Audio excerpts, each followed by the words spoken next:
আজ আমরা শ্রবণ করব ব্যাসদেব শ্রীকৃষ্ণকে ভগবান বলে কেন স্বীকার করলেন।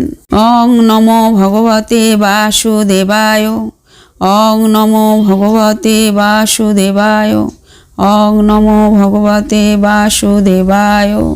জন্ম আদি অস্য যত অন্যায়াত ইতরত চ অর্থেষু অভিজ্ঞ স্বরাট তেনে ব্রহ্ম হৃদয় য আদি কবয় মুজ্জন্তি যৎসুরাহ তেজ বাড়ি মৃদং যথা বিনিময় যত্র ত্রিসর্গ অমৃষা ধামনা সেন সদা নিরস্ত কুহকং সত্যং পরম ধীময়ী। শ্রীমদ্ ভাগবত রচয়িতা শ্রীল ব্যাসদেব সর্বপ্রথম সেই পরম সত্যের উদ্দেশ্য তার সশ্রদ্ধ প্রণতি নিবেদন করেছেন। যেহেতু তিনি পরম সত্য হচ্ছেন সমস্ত শক্তির উৎস, তাই পরম সত্য পরম পুরুষ, কারণ তিনি হচ্ছেন প্রকাশিত ব্রহ্মাণ্ড সমূহের সৃষ্টি স্থিতি এবং প্রলয়ের পরম কারণ।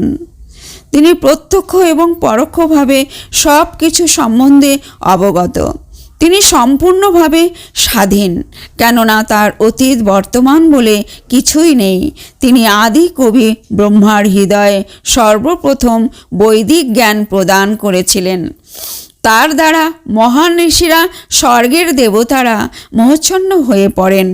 ঠিক যেভাবে মোহচ্ছন্ন হলে আগুনে জল দর্শন হয়, জলে মাটি দর্শন হয়, তারই প্রভাবে জড়া প্রকৃতির তিনটি গুণের মাধ্যমে জড়জগৎ সাময়িকভাবে প্রকাশিত হয়। তাই ব্যাসদেব সর্বপ্রথম অং নমো ভগবতে বাসুদেবায় এই বন্ধনার মাধ্যমে ধ্যান করেছিলেন। দেবকী পুত্র শ্রীকৃষ্ণকে প্রণতি নিবেদন করেন। ব্যাসদেব আরও বলেছেন, শ্রীকৃষ্ণ হচ্ছেন আদি পুরুষ, পরমেশ্বর ভগবান প্রত্যক্ষ আর পরোক্ষভাবে তারই প্রকাশ। ভগবদ্গীতায় বহু স্থানে তিনি নিজেকে পরমেশ্বর ভগবান বলে ঘোষণা করেছেন। শ্রীকৃষ্ণ হচ্ছেন সর্বকারণের কারণ।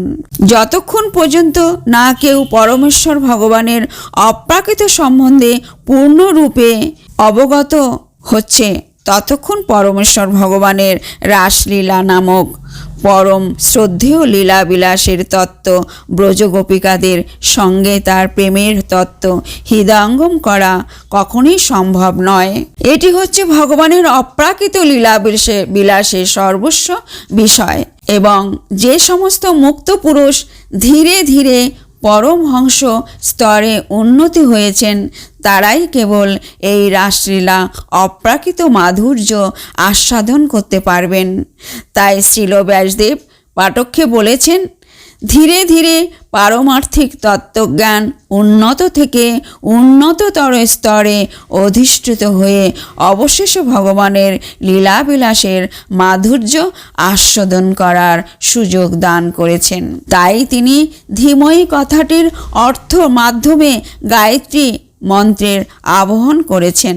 এই গায়ত্রী মন্ত্র পারমার্থিক প্রগতি সম্পন্ন মানুষদের জন্য। কেউ যখন যথাযথভাবে গায়ত্রী মন্ত্র উচ্চারণ করতে পারেন, তখন তিনি ব্রহ্মভূত স্তরে অধিষ্ঠিত হন। তাই গায়ত্রীর সিদ্ধি লাভ করতে হলে ব্রহ্মণোচিত গুণাবলী অর্জন করতে হয়, অথবা যথার্থভাবে সত্যগুণে অধিষ্ঠিত হতে হয়। তখনই কেবল পরমেশ্বর ভগবানের অপ্রাকৃত নাম রূপ গুণ অপ্রাকৃত মহিমা হৃদয়ঙ্গম করা যায়। শ্রীমদ্ ভাগবতের শুরু হয়েছে গায়ত্রী মন্ত্র দিয়ে এবং তাতে পারমার্থিক নির্দেশের বর্ণনা রয়েছে। পূর্ণিমার দিনে এই গ্রন্থটি দান করলে জীবনের পরম পূর্ণতা প্রাপ্ত হয়, ভগবত ধামে ফিরে যাওয়া যায়। পুরাণে শ্রীমদ্ ভাগবতের উল্লেখ রয়েছে, যেখানে স্পষ্টভাবে বলা হয়েছে এই গ্রন্থটি 12টি স্কন্ধে সমাপ্ত হয়েছে এবং তাতে 18,000 শ্লোক রয়েছে। পদ্মপুরাণে গৌতম মুনি মহারাজ অম্বরীশের আলোচনা শ্রীমদ্ ভাগবতে উল্লেখ রয়েছে। সেখানে গৌতম মুনি মহারাজ অম্বরীশকে উপদেশ দিয়েছেন, যদি জড় জগৎ থেকে মুক্তি পেতে চাও, নিয়মিত শ্রীমদ্ ভাগবত পাঠ করা উচিত। শ্রীমদ্ ভাগবতম ধীরে ধীরে নিরপেক্ষ পাঠককে পারমার্থিক জীবনের সর্বোচ্চ স্তরে উন্নতি করে। হরে কৃষ্ণ।